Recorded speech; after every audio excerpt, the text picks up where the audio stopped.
याद रखना, मां जैसी ममता किसी के अंदर नहीं होती, इसलिए मां को ममता की मूर्ति कहा जाता है। मां की कोई क्षमता नहीं, मां की ममता की कोई समता नहीं होती। मां आखिर मां होती है भैया, आखिर मां होती है।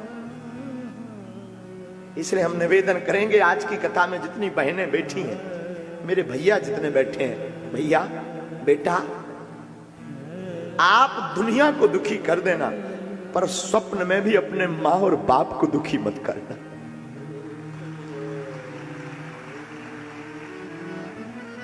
मां पर क्या बीतती है मां जानती है। पूछना कभी मां के ऊपर विचार करना है आप कभी ममता पर। खुद गीले में सो जाएगी पर बच्चों को सूखे में सुलाएगी, खुद भूखी रह जाएगी लेकिन अपनी बेटी को, अपने बेटा को बढ़िया भोजन कराएगी। मां आखिर मां होती। बड़े भाग्य वाले होते हैं जिनकी मां होती।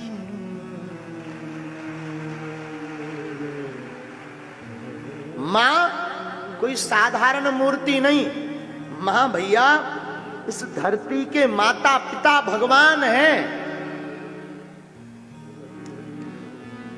मां का लाड़ किसी को नहीं मिल सकता, जिसको मिलता है ना उससे पूछो मां क्या होती है। इसलिए मेरे पागलों, मेरी व्यासपीठ से प्रार्थना है, तुम सबको दुखी करना, कथा में आना या मत आना, पर कथा में एक बात आज लेकर जाना, अपनी मां और अपने बाप को मत सताना।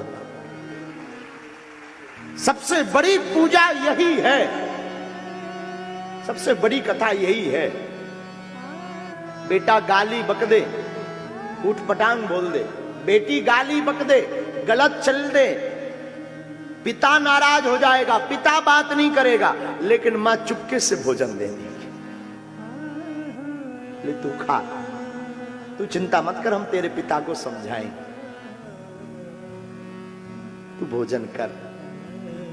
मां कोई साधारण नहीं, मां इस धरती की ईश्वर है। और हम लोग इतने मूर्खता कर देते, कई बार अनेक बेटा और बेटी इतनी मूर्खता कर देते कि उसी मां का हृदय दुखा देते। क्या बीतती है मां पर, ये मां जानती है।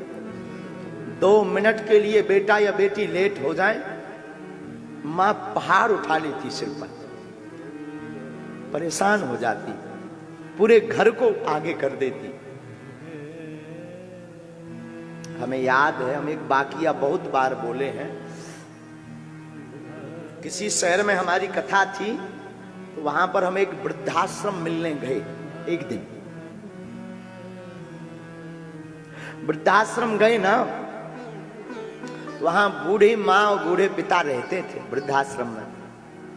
तो जैसे ही हम वहां पहुंचे, सब सामान लेकर पहुंचे, पार्ले जी, बिस्किट, फल तो लेकर पहुंचे ना, तो वहां पर ना पूरी माताएं आ गई। अरे महाराज जी आ गए, महाराज जी आ गए, सब एकदम गले मिले। काऊ ने फल लिया, काऊ ने पार्ले जी, बड़े प्रेम से हम सबको मिले। लेकिन हमारी नजर बार बार खिड़की की तरफ जाए।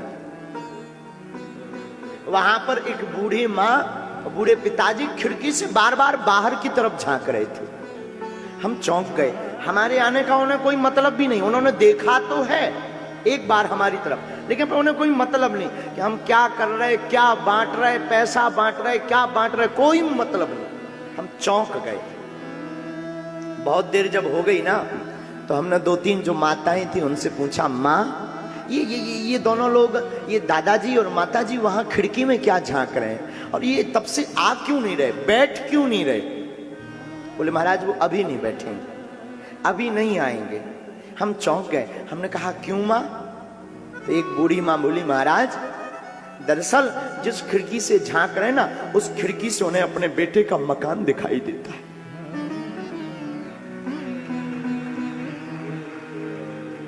और उनको नाती को देखने की आदत है। उनका नाती स्कूल से जब उतरता है बस से, तो उनके अंदर ललक रहता कि हम अपने नाती को एक बार भर नजर देख लें।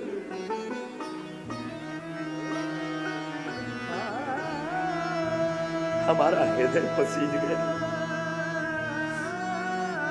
हृदय पसीज गया भैया। हमारी प्रार्थना है तुम हमको मानना या ना मानना, आज से ही तुम हमको अनफॉलो करना शुरू कर देना, आज से ही तुम कथा में आना बंद कर देना, लेकिन तुम्हें सौगंध है भूल कर भी अपने माँ बाप की अवहेलना मत करना प्यारे।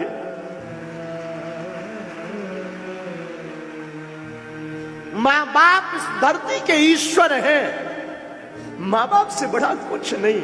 तुम अगर सोचो कि माँ बाप की अवहेलना करके, माँ बाप के ऊपर चिल्लाकर, माँ बाप के ऊपर उल्टा बोलकर ईश्वर को प्रसन्न कर लोगे तो ये तुम्हारी भूल है। ईश्वर कदापि प्रसन्न नहीं हो सकता। ईश्वर को प्रसन्न करना है तो पहले माँ बाप को खुश करो मेरे पागलों।